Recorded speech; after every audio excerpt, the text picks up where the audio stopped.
So guys, today I'm beyond excited. Me and my father-in-law were watching different dishes, and today's brunch will be inspired by an Italian cuisine full of flavors, a lot of garlic, a lot of fresh basil, and for my first time ever, I will be making a fresh pasta sauce, and I mean fresh.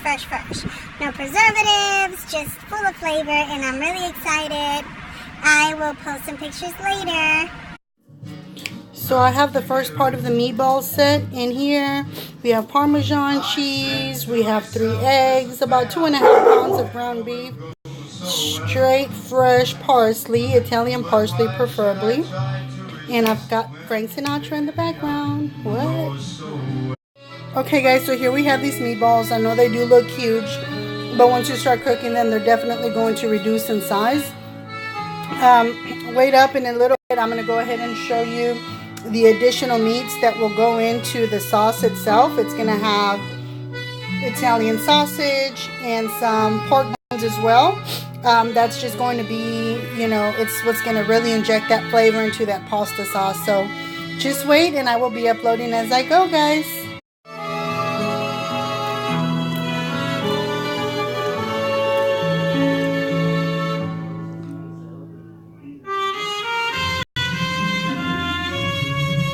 Italian cuisine inspired today.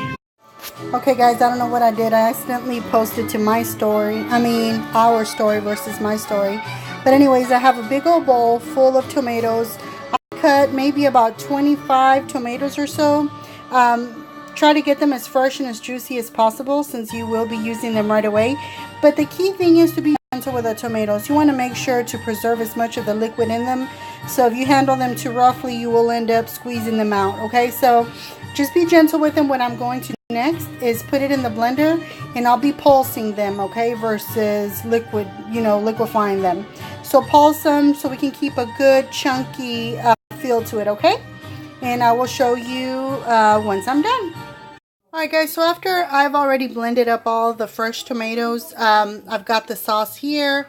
I'm basically going to start preparing the sauce to let it simmer. What I did was I did put a half a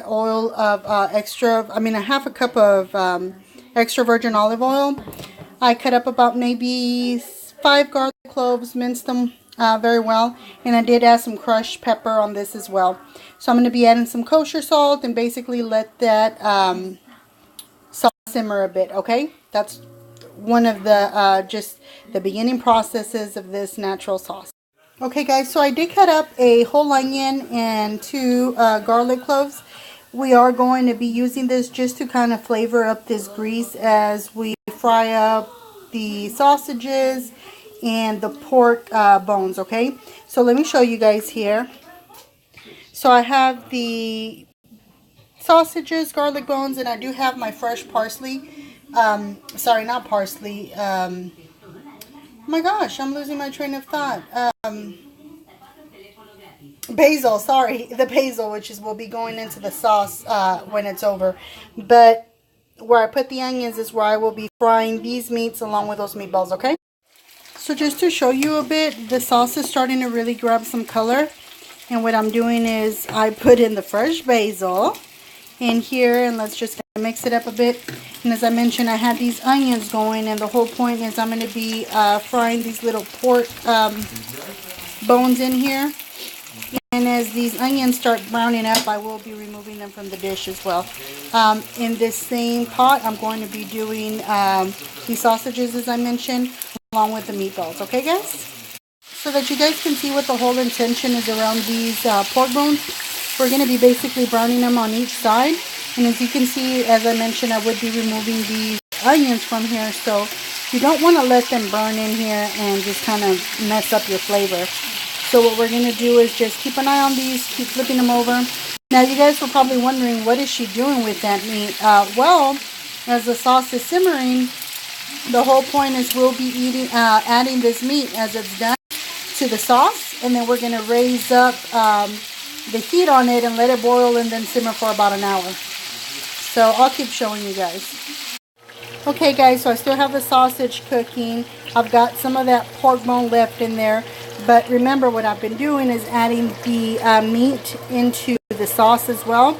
The whole point of this is going to simmer for another hour, guys. Look at the freshness of this. Oh my gosh, that basil is so great and it smells delicious. Now, don't forget we have the meatballs that we have to cook in the same oil as well. And what's going to end up happening is we will not be adding these meatballs till about 30 minutes into that simmer of that sauce, just to preserve them, and you know, they cook a lot faster. So I'm really excited. I did get fresh pasta as well to keep it as authentic as possible. So I'm very excited for the final, for this dish. I'm so excited. Alright guys, a quick update. So we've got these meatballs nearly done here. When these meatballs are done, we are going to put them to the side and wait until all the meatballs are done, okay? Now let me let you look at what the sauce should be looking like. The sauce should be boiling to its full potential.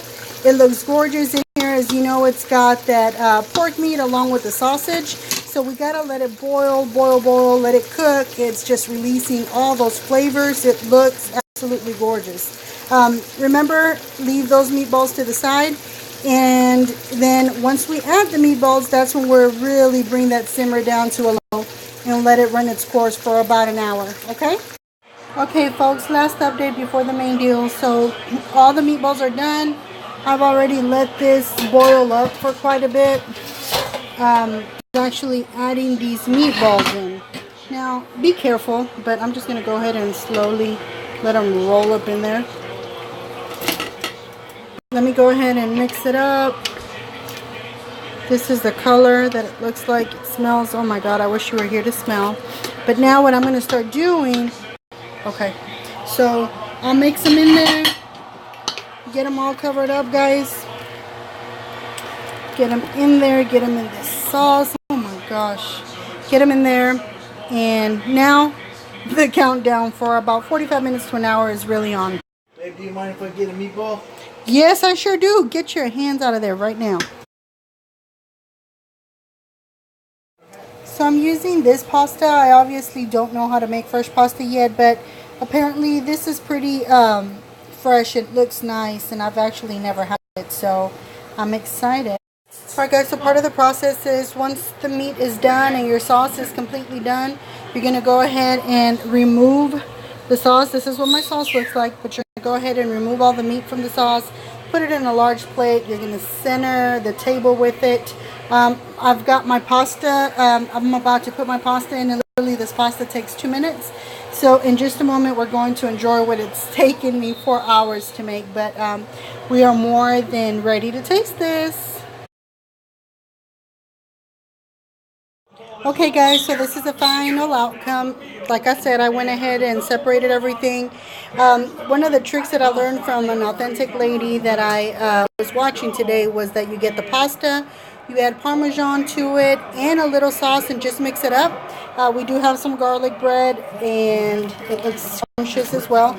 And you know, everybody will serve themselves and go ahead and add some additional sauce and Parmesan to their liking. Alright guys, good night. Bon appetit.